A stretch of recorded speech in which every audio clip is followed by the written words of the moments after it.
नमस्कार, मैं रवीश कुमार। 1 जुलाई को राहुल गांधी लोकसभा में अदानी और अंबानी का नाम ले रहे थे। उसी दिन हिंडनबर्ग रिसर्च भारत की नियामक संस्था सेबी के सवालों का जवाब सार्वजनिक कर रहा था। सेबी ने हिंडनबर्ग को कारण बताओ नोटिस जारी किया था। उसी का जवाब देते हुए हिंडनबर्ग ने सेबी को पूरा का पूरा नोटिस और अपना जवाब सार्वजनिक कर दिया। लिखा है कि हम यह इसलिए जारी कर रहे हैं क्योंकि हमें लगता है कि ये बकवास है, पहले से तय उद्देश्य के लिए किया गया है और उन लोगों को चुप कराने और धमकाने के लिए किया गया है जो भारत के सबसे ताकतवर लोगों के भ्रष्टाचार और फ्रॉड की पोल खोल रहे हैं।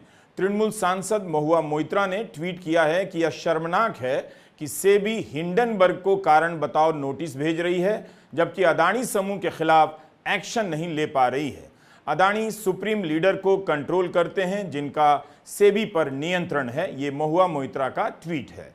जनवरी 2023 में हिंडनबर्ग की रिपोर्ट आई। उसके बाद से लेकर अब तक अदानी समूह को लेकर मीडिया में जितनी भी खोजी रिपोर्ट आई हैं, सब में अलग अलग तरह के गंभीर सवाल उठे हैं, लेकिन अदानी समूह के खंडन के बाद उन्हें तुरंत भुला दिया गया। उम्मीद है सेबी भी हिंडनबर्ग के सवालों का जवाब सार्वजनिक रूप से देगी ताकि मीडिया को रिपोर्ट करने के लिए आधिकारिक जानकारियां मिल जाएं। सूत्रों के हवाले से आने वाली खबरों का कोई मतलब नहीं रह जाता। सेबी ने हिंडनबर्ग पर आरोप लगाया है कि उसने अपनी रिपोर्ट को सार्वजनिक करने से पहले उसका एक ड्राफ्ट किंगटन कैपिटल मैनेजमेंट को दिया था। इसकी मदद से किंगटन ने एक फंड बनाया जिसका नाम सेबी ने के इंडिया अपॉर्चुनिटीज फंड KIOF बताया है। इसके माध्यम से अदानी के स्टॉक में शॉर्ट पोजीशन बनाई गई और मुनाफा कमाया गया। ब्लूमबर्ग में लिखने वाले पत्रकार एनडी मुखर्जी ने इस पर लिखा है कि शो कॉज नोटिस के सार्वजनिक होने से 2 दिलचस्प बातें सामने आई हैं। एक तो यह कि अदानी को शॉर्ट करने के लिए सिर्फ एक ही गुमनाम निवेशक देश के बाहर स्थित था, और दूसरा यह कि इस ऑफशोर इकाई को बनाने और चलाने में कथित रूप से कोटक बैंक शामिल था।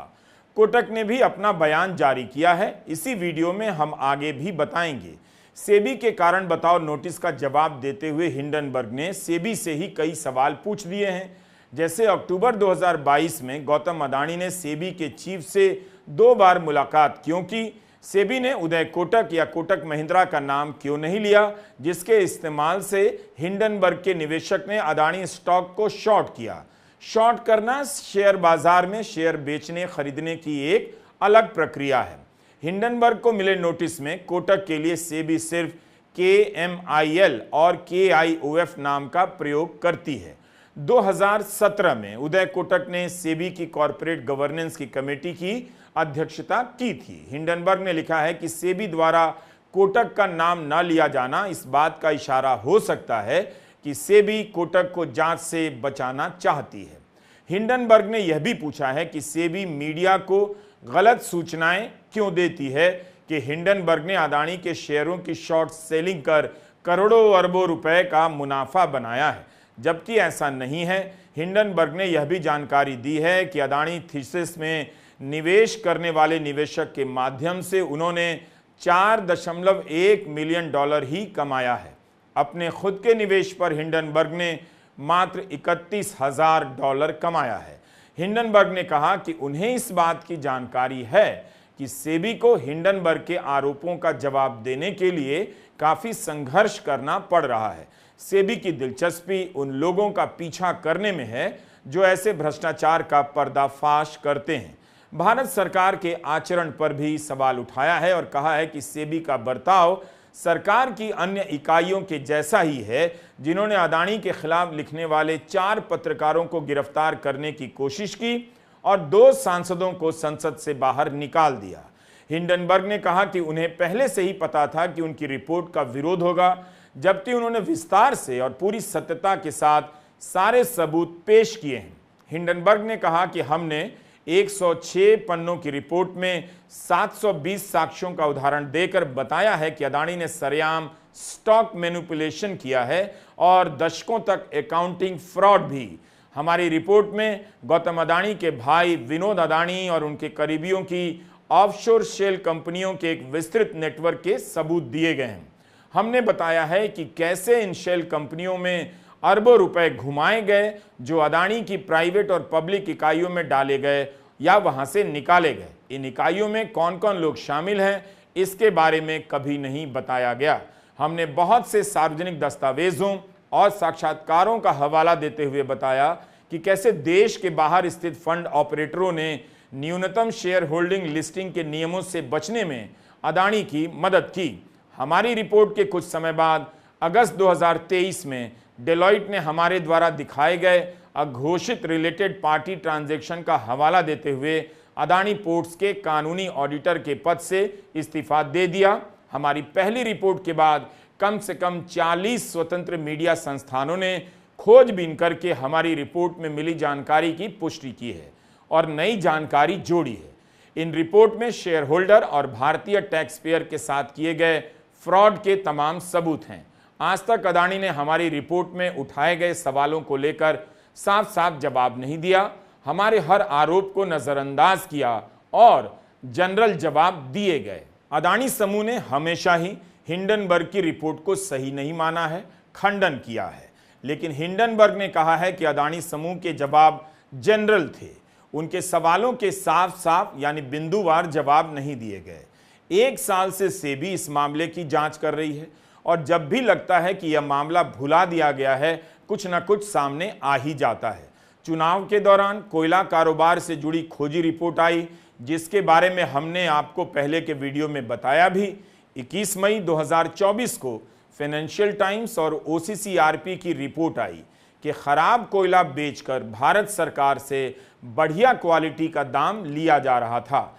ऐसा कर भारत के शहरों की हवा खराब की गई और अदानी समूह ने बम्पर मुनाफा कमाया। सरकार की बिजली कंपनियों को ठगा गया। इसके कुछ दिन पहले यानी 8 मई को प्रधानमंत्री मोदी ने लोकसभा चुनाव में अदानी और अंबानी पर आरोप लगाया कि टेम्पो में काला धन भरकर कांग्रेस को पहुंचाया जा रहा है। प्रधानमंत्री ने दोबारा कभी अपने इस बयान को सत्यापित नहीं किया। उन्होंने यह बात चुनावी रैली में की, इसलिए लोकसभा के नियम लागू नहीं होते हैं। फिर भी जिस तरह से लोकसभा में राहुल गांधी को एक एक बात को सत्यापित करने के लिए कहा जा रहा है, प्रधानमंत्री की नैतिक जिम्मेदारी बनती है कि वे अपनी इस बात को सत्यापित करें और बताएं कि उन्होंने अदानी अंबानी के टेम्पो को कहां देखा था जिसमें काला धन भरकर कांग्रेस को पहुंचाया जा रहा था और सूचना मिलने पर उन्होंने क्या कदम उठाए। हिंडनबर्ग ने आरोप लगाया है कि सेबी ने जनवरी 2023 में उसकी रिपोर्ट के प्रकाशित होने के फौरन बाद ही चुपचाप अदानी की मदद करना शुरू कर दिया। हिंडनबर्ग ने यह भी लिखा है कि उनकी रिपोर्ट के बाद पब्लिक और सुप्रीम कोर्ट द्वारा जांच की मांग के दबाव में सेबी बौखला गई। शुरुआत में सेबी ने हमारी रिपोर्ट की कई मुख्य बातों को स्वीकार किया। सुप्रीम कोर्ट में यह कहा कि हिंडनबर्ग की रिपोर्ट आने से पहले से ही सेबी खुद को इस बिंदु पर संतुष्ट नहीं कर पाई है कि फॉरेन पोर्टफोलियो इन्वेस्टमेंट के फंड में पैसा डालने वालों का अदानी से कोई संबंध नहीं है। इसके बाद सेबी ने कहा कि वो आगे की जांच नहीं कर सकती। कोर्ट के दस्तावेज से पता चलता है कि सेबी ने कहा कि उन्हें जांच में आगे कुछ नहीं मिल रहा। सेबी ने कहा कि आगे की जांच बिना मंजिल के सफर जैसी होगी।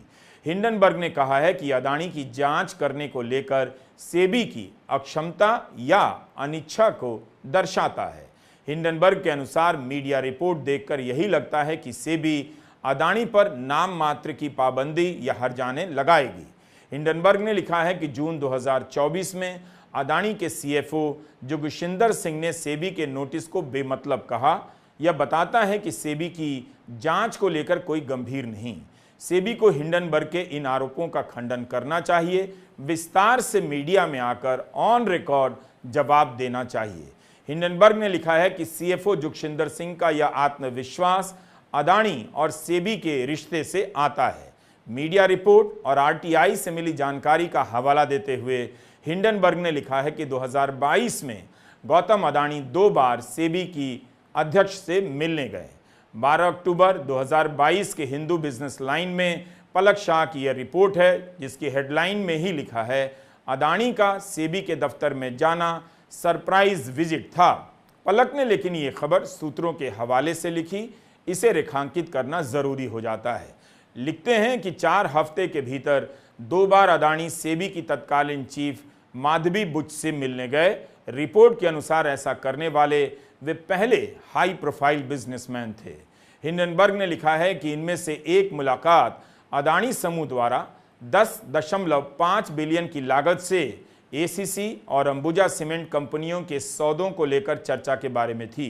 रॉयटर्स के अनुसार इस सौदे में सेबी खास तौर पर सौदे को फंड करने के लिए इस्तेमाल हुए ऑफशोर स्पेशल पर्पस व्हीकल्स की जांच कर रही थी। बाद में ये ऑफशोर खाते विनोद अदानी के निकले। उल्टा हिंडनबर्ग अब यह कह रहा है कि सेबी कैसे काम करती है, यह जानने के लिए वह आरटीआई करने जा रही है, जिसमें हम सेबी के उन कर्मचारियों के नामों की जानकारी मांगेंगे जो अदानी मामले और हिंडनबर्ग मामले दोनों पर काम कर रहे थे। साथ ही उन सभी मुलाकातों और बातचीत की जानकारी मांगेंगे जो सेबी और अदानी समूह और उनके प्रतिनिधियों के बीच अभी तक हुई है। हम इंतजार करेंगे और ये देखेंगे कि सेबी अपनी जांच के बारे में बुनियादी पारदर्शिता रखते हुए जानकारी मुहैया करवाती है या नहीं। हिंडनबर्ग ने अपने जवाब में मीडिया रिपोर्ट के कई हाइपर लिंक दिए हैं, यानी जो भी जहां भी कुछ भी छपा है उसे समेटकर अपने जवाब में शामिल किया है। हिंडनबर्ग ने अपने ब्लॉग में बहुत सी खोजी रिपोर्ट के लिंक दिए हैं, आप फिर से पढ़ सकते हैं, जिन्हें दुनिया भर के पत्रकारों ने छापी हैं। सेबी ने अदानी समूह को भी कारण बताओ नोटिस जारी किया है। बिजनेस स्टैंडर्ड की मई 2024 की खबर है, सेबी ने अदानी समूह की 7 कंपनियों को कारण बताओ नोटिस भेजा। इसमें मुख्य कंपनी अदानी एंटरप्राइजेज भी शामिल है। इस नोटिस का संबंध भी हिंडनबर्ग की रिसर्च रिपोर्ट से है। इस रिपोर्ट में लिखा है कि गौतम अदानी की फ्लैगशिप कंपनी अदानी एंटरप्राइजेज ने कहा है कि उसे 31 मार्च को समाप्त तिमाही में 2 कारण बताओ नोटिस मिले हैं। ग्रुप की अन्य कंपनियों में Adani ports and special economic zone, Adani power, Adani energy solutions, Adani Wilmer और अदानी टोटल गैस ने भी सेबी की हालिया पूछताछ के बारे में शेयर बाजार को सूचित किया है। इन कंपनियों ने कहा है कि उन्हें जो कानूनी राय मिली है उसके आधार पर सेबी के नोटिस का असर होने की संभावना नहीं है। हालांकि अदानी विल्मर और अदानी टोटल गैस को छोड़कर इन कंपनियों के ऑडिटरों ने योग्य राय जारी करते हुए सतर्क रुख अपनाया है, जिसका अर्थ है कि सेबी की जांच के नतीजे भविष्य में वित्तीय विवरणों को प्रभावित कर सकते हैं। अदानी एंटरप्राइजेज के ऑडिटरों ने कहा है कि सेबी द्वारा लंबित निर्णय के कारण और संबंधित दस्तावेजों की हमारी समीक्षा के आधार पर हम किसी भी संभावित खुलासे पर टिप्पणी करने में असमर्थ हैं। परिस्थितियों में किसी भी बदलाव या उपलब्ध अतिरिक्त जानकारी के आधार पर हम अपनी राय पर इस मामले के प्रभाव का मूल्यांकन करना जारी रखेंगे। जो कुछ भी पढ़ा ये रिपोर्ट का हिस्सा है जो पहले छप चुकी है। इस एपिसोड के रिकॉर्ड होने तक अदानी समूह द्वारा कोई जवाब नहीं आया, ना ही सेबी की ओर से कोई स्पष्टीकरण। कोटक महिंद्रा की ओर से एक बयान जरूर आया जिसमें कहा गया है के India opportunities fund KIOF SEBI द्वारा पंजीकृत एक फॉरेन पोर्टफोलियो इन्वेस्टर है और मॉरिशस के वित्तीय कमीशन की निगरानी में आता है। विदेशी निवेशक भारत में निवेश कर सकें इसके लिए इसका गठन हुआ। यह फंड KYC के नियमों का पालन करता है और नियामक संस्थाओं के साथ सहयोग करता रहा है। Kotak Mahindra international limited KMIL और KIOF यह स्पष्ट कर देना चाहते हैं कि हिंडनबर्ग कभी भी हमारा क्लाइंट नहीं रहा और ना ही उसने कभी फंड में निवेश किया है। फंड को इस बात की जानकारी नहीं थी कि हिंडनबर्ग उसके किसी निवेशक का पार्टनर है। KMIL को फंड के निवेशक से इस बात की पुष्टि प्राप्त हुई है कि निवेश किसी और के नाम पर नहीं किया गया था, उसका खुद का ही था। हिंडनबर्ग ने सेबी पर अन्य आरोप लगाए हैं। लिखा है कि सेबी ने अपनी जिम्मेदारी से मुंह मोड़ा है, निवेशकों को बचाने की बजाय फ्रॉड करने वालों की रक्षा के लिए ज्यादा काम किया। इससे भारत की हर पब्लिक कंपनी को मैसेज जाता है कि अगर आप अपने स्टॉक ऊपर चढ़ाना चाहते हैं तो अपने भाई या किसी रिश्तेदार से कहिए कि विदेशी शेल कंपनियों का साम्राज्य खड़ा करके आपके स्टॉक मजबूत कर दे। ये बेहद गंभीर आरोप है। सेबी ने अभी तक ऐसी जांच नहीं की है कि हिंडनबर्ग के आरोपों को आसानी से खारिज किया जा सके। आज तक इस मामले में कोई ठोस रिपोर्ट नहीं आई। हिंडनबर्ग ने लिखा कि अदानी पर लिखने बोलने वाले पत्रकारों पर कार्रवाई की जाती है। कहा है कि कंपनियों को संदेश जा रहा है कि फ्रॉड से मिलने वाला मुनाफा सेबी की जरा सी डांट से कई गुना ज्यादा फायदेमंद है। हिंडनबर्ग ने यह भी कहा है कि उनकी जानकारी के अनुसार इस तरह का फ्रॉड करने वाली अदानी अकेली कंपनी नहीं है। निवेशकों के लिए संदेश है, आपको फ्रॉड से कोई खास बचाव नहीं। जिसके पास पैसा है उसके लिए भारत में कॉरपोरेट गवर्नेंस मिथ्या है। इस पूरे मामले पर पत्रकार सुगता घोष ने इकोनॉमिक टाइम्स में लिखा है कि अब यह कहानी अदानी से आगे जा चुकी है। अब यह हिंडनबर्ग और सेबी के बीच की लड़ाई बन गई है जो पब्लिक में सबके सामने हो रही है। शायद सेबी ने चाहा होगा कि यह मामला चुपचाप खत्म हो जाए, मगर पूरी कहानी फिर से हमारे बीच आ खड़ी हुई है। हिंडनबर्ग को इस बात का विश्वास है कि वो सेबी के अधिकार क्षेत्र से दूर है, इसलिए उसने वो किया जो भारत की कोई इकाई कभी नहीं करती। उसने सेबी के नोटिस को पब्लिक कर दिया। घोष लिखते हैं कि ना तो हिंडनबर्ग कभी सेबी के खिलाफ आरटीआई में कामयाब हो पाएगा और ना ही सेबी नोटिस के अलावा कुछ कर पाएगी। इसलिए जो हो रहा है उसमें प्रदर्शन ज्यादा है, दिखावा ज्यादा है। लेकिन इस सब के बीच अदानी समूह को अब किसी बात की फिक्र नहीं लगती। उसके स्टॉक फिर से ऊपर आ चुके हैं और उसकी कंपनियों में विदेशी निवेश बढ़ने लगा है। घोष ने इस बात को भी रेखांकित किया है कि सेबी को अब शक है कि कोटक समूह को हिंडनबर्ग रिपोर्ट की जानकारी पहले से थी, क्योंकि उसी की एक इकाई ने किंगटन के लिए शॉर्ट का काम किया। घोष लिखते हैं कि कोटक द्वारा किंगटन के लिए ट्रेडिंग करना नियमों का उल्लंघन हो सकता है, लेकिन यह सेबी को साबित करना होगा कि क्या कोटक को इस मामले की जानकारी थी। इस बीच न्यूज़ मिनट की खबर है कि तमिलनाडु सरकार ने अपने directorate of vigilance and anti corruption विभाग को अदानी समूह के खिलाफ जांच के आदेश दिए हैं। अदानी समूह पर आरोप है कि निम्न गुणवत्ता के कोयले को उच्च गुणवत्ता वाला बताकर तमिलनाडु की कंपनी को बेचा गया। राज्य के सतर्कता विभाग से कहा गया है कि 2 महीने के भीतर रिपोर्ट सौंपे। हमने आपको इस मामले के बारे में पहले अपने वीडियो में बताया था। मई 2024 में फाइनेंशियल टाइम्स और organised crime and corruption reporting project OCCRP ने अपनी एक खोजी रिपोर्ट में बताया है कि कैसे जनवरी 2014 से अक्टूबर 2014 के बीच कोयले के कम से कम 2 दर्जन ऐसे शिपमेंट तमिलनाडु तट पर पहुंचे जिनमें शुरुआती कीमत के अनुसार निम्न श्रेणी का कोयला था, लेकिन उन्हें अदानी समूह द्वारा टेंजेटको कंपनी को मूल कीमत से 3 गुना अधिक कीमत पर बेचा गया। अब तमिलनाडु सरकार ने इसे लेकर जांच बिठा दी है। अदानी के खिलाफ आने वाली इन खबरों पर हिंदी में बहुत रूटीन रिपोर्टिंग होती है, इसलिए हमने तमाम खबरों का संकलन किया है। अदानी समूह पर जब भी कोई मीडिया रिपोर्ट आती है, लगता है कि कितने गंभीर सवाल उठ रहे हैं, लेकिन प्रतिक्रिया ऐसे आती है जैसे कुछ हुआ ही ना हो। हिंडनबर्ग रिसर्च ने उन तमाम मीडिया रिपोर्ट को समेटकर रिसर्च बुकलेट ही तैयार कर दिया है और भारत की नियामक संस्थाओं पर सवाल उठा दिया है।